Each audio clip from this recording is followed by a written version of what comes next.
There's a specific sound hospital doors make when they close between you and the person you love. A hydraulic hiss, then a hard, final click. I've heard that sound exactly once in my life. And 31 years into my marriage, it echoed in my chest far longer than it should have. My name is Diane, my husband Mark, and I had been married for 31 years when he was rushed into emergency surgery on an ordinary Tuesday night. 31 years of shared bills, shared holidays, shared nightmares he woke up sweating from at 3 in the morning. 31 years of believing, without question, that I knew this man completely. I didn't know a single thing. While Mark was under anesthesia, I went home to pack him a bag, clothes, toiletries, his phone charger, simple things, ordinary things. And in a drawer he never let anyone else touch, I found an old wallet I didn't recognize. Inside it, there was no money, just keys, because one of them had the lock from a storage facility, and his unit man has been at Buria. In 31 years of marriage, my husband had never once mentioned renting a storage unit. I want you to sit with that for a moment. The way I had to sit with it in our silent bedroom that night, because what I found behind that lock wasn't just a secret, it was an entire life my husband had buried, a wife I never knew about, a death that was never explained to me, and a child who shared his eyes.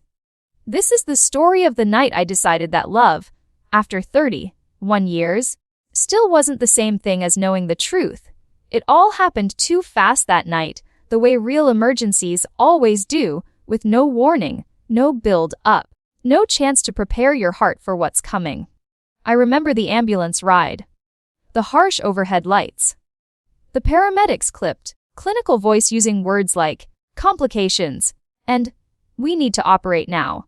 I rode with Mark all the way to the hospital, gripping his hand until they wheeled him through a set of double doors, and a nurse gently told me I couldn't go any further. Those doors shut with a sound I will never fully forget. By the time the doctor finally came out to speak with me, the surgery was already over. He told me it had gone well, that Mark would be fine, but that he'd be under anesthesia for several more hours, and he'd need to stay in the hospital for a few days to recover properly. So I did what any wife of 31 years would do. I called a taxi, and I went home to pack him a bag. When I stepped through our front door, something felt wrong. I couldn't name it at the time, just a low, uneasy hum in the air, as if the house itself already knew something I didn't.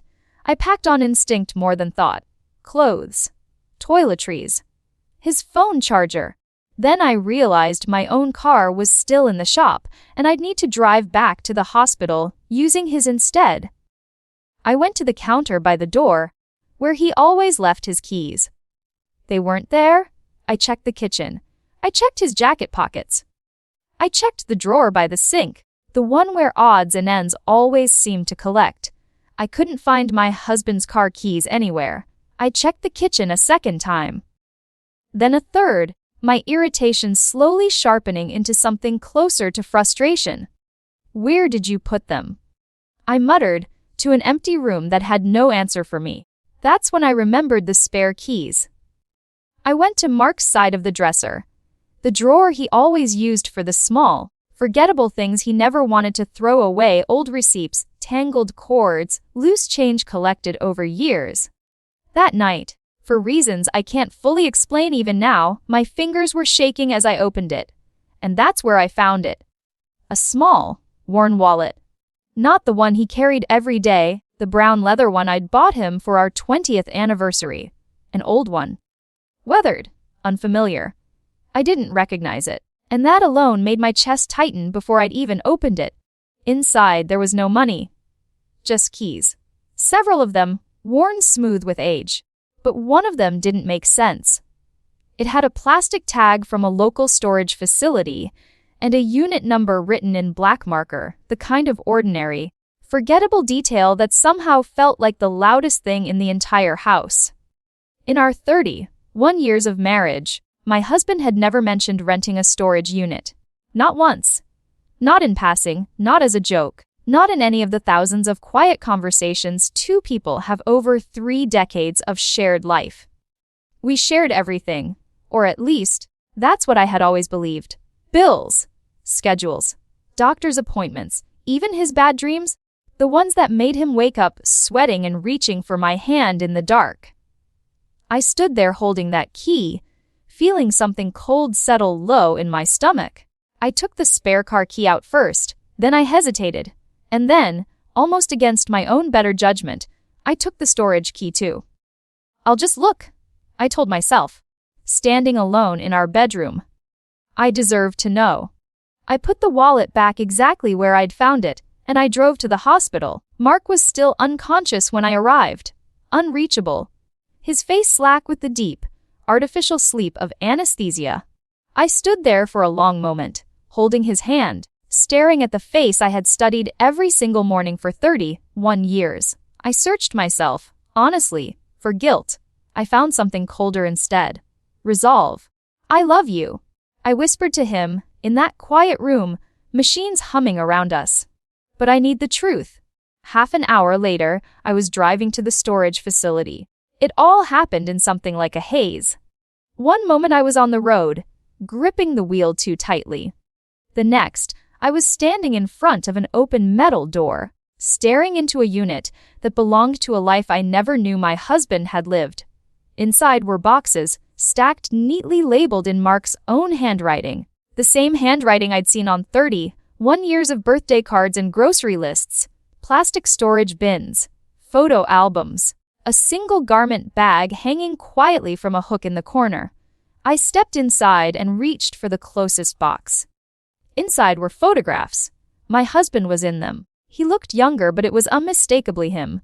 The same smile, the same posture, his hands tucked into his pockets, exactly the way he still stood whenever he waited for me outside grocery stores after all these years. And he wasn't alone. There was a woman with him in nearly every photograph. The timestamps told me everything the pictures themselves couldn't. These photos were taken before I had ever even met him. I sank down onto one of the plastic bins and kept going, my hands moving faster now, almost frantic. I found wedding invitations with both their names printed together. A lease agreement, signed by both of them. Greeting cards addressed, in warm, familiar handwriting, to Mark and Elaine. Then I found a death certificate. It was Elaine's.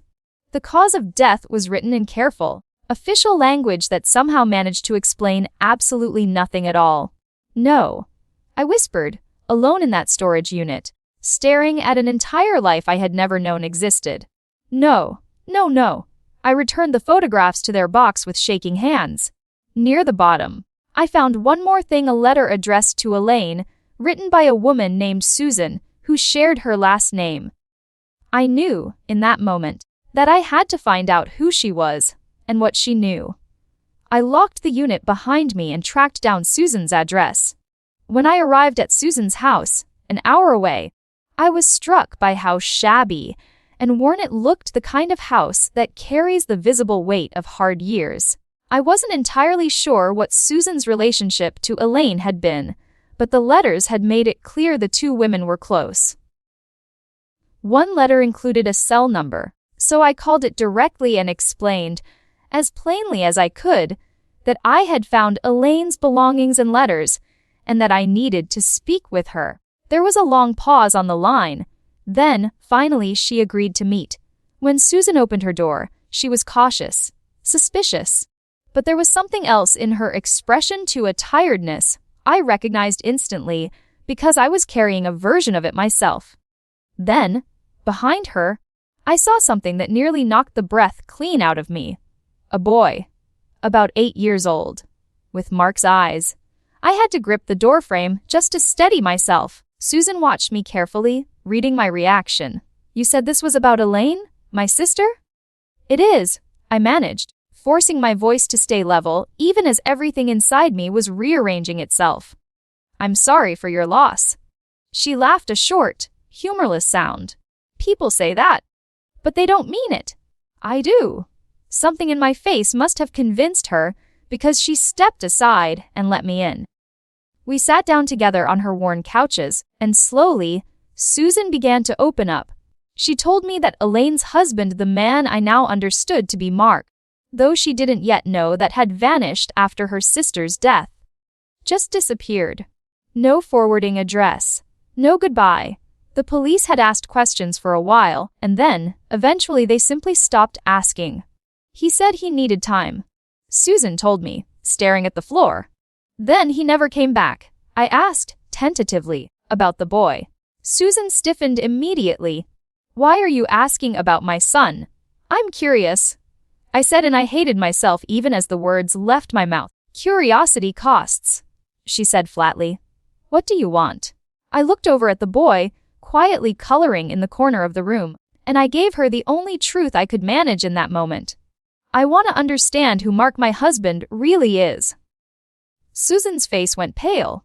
She clammed up instantly, and it was obvious she was hiding something significant. Within minutes, she was ushering me toward the door, accusing me of lying about who I was and why I'd come. I tried to explain myself. She wasn't interested in listening. I left with more questions than I'd arrived with and one answer I couldn't unknow. I drove straight back to the hospital, hoping Mark had woken up. He had still weak, still pale, but conscious. Where have you been? He asked, his voice catching on the last few words. I met his gaze directly. I went to your storage unit. His face changed instantly. You shouldn't have done that. I already did, I said. So start talking. Mark swallowed hard. His eyes flicked toward the door, as if some part of him still hoped someone might walk in and rescue him from this conversation. You had no right, he said, his voice thin. That unit was private? I'm your wife, I said quietly. Or at least, I thought I was. He turned his face away from me, staring instead at the blank hospital wall. For a long moment, he said nothing at all. I had learned patience over 31 years of marriage. But even patience has its limits. Her name was Elaine, I said finally, filling the silence myself. I know that much. I know she was your wife. I know she died, and I know you disappeared right afterward. Mark's shoulders sagged, as though something inside him had finally, quietly given up. I was hoping. He whispered, you'd never find that wallet. That was an answer. He closed his eyes. I didn't kill her. I didn't say you did, I said carefully. But something happened that scared you enough to run. He looked at me then.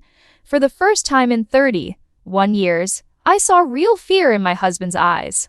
It was an accident, he said. We'd been arguing. Elaine fell down the stairs. Neighbors heard raised voices. I found her at the bottom, not moving. And they thought it was you, I said quietly. They thought it could have been, he said.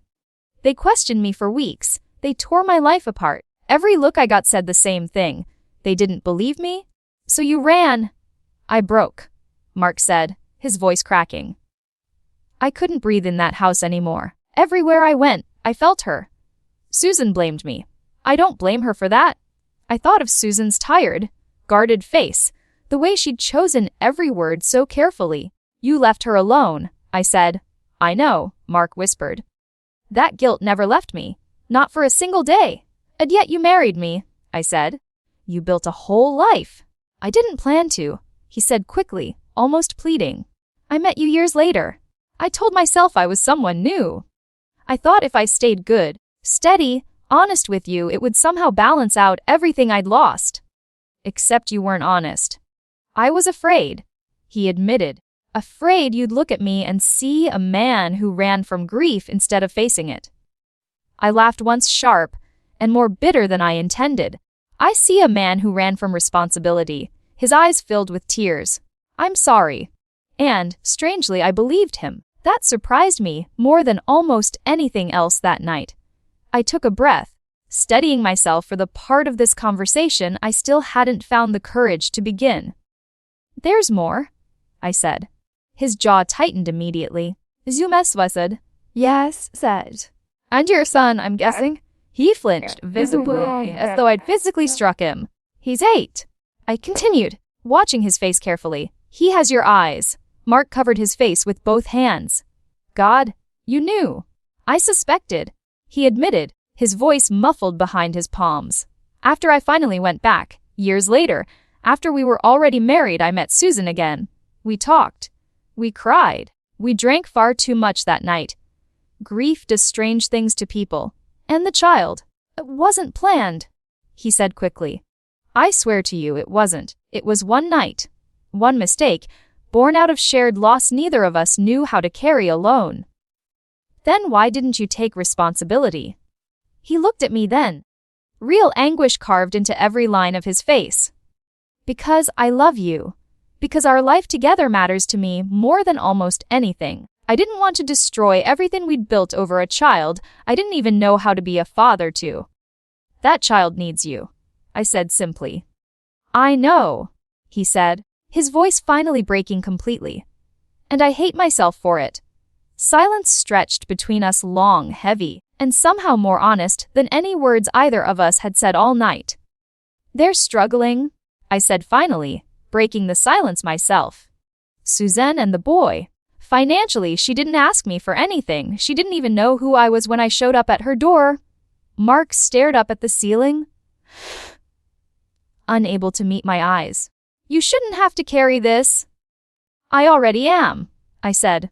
The real question is whether you will. He shook his head slowly. I don't deserve him. That's not your decision to make. I told him. It's his.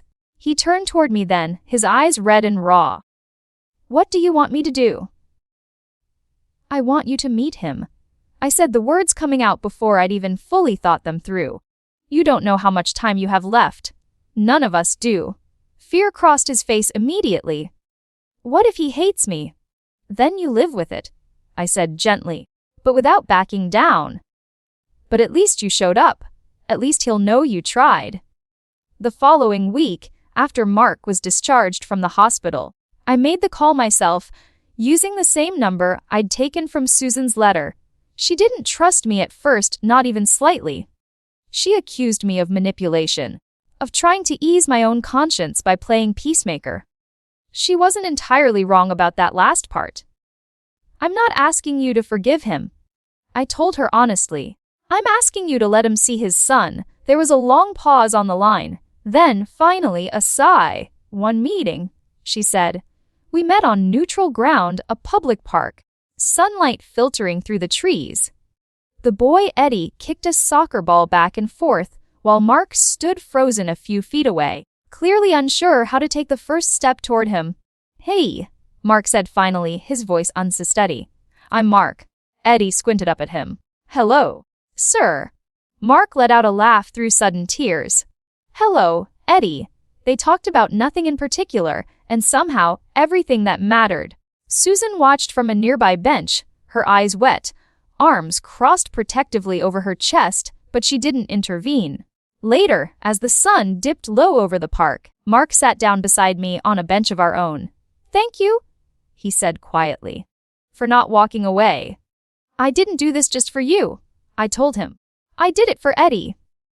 In the months that followed, we started helping Susan and Eddie in small, steady ways: groceries when things got tight, school supplies at the start of the year, help covering rent whenever Susan fell short.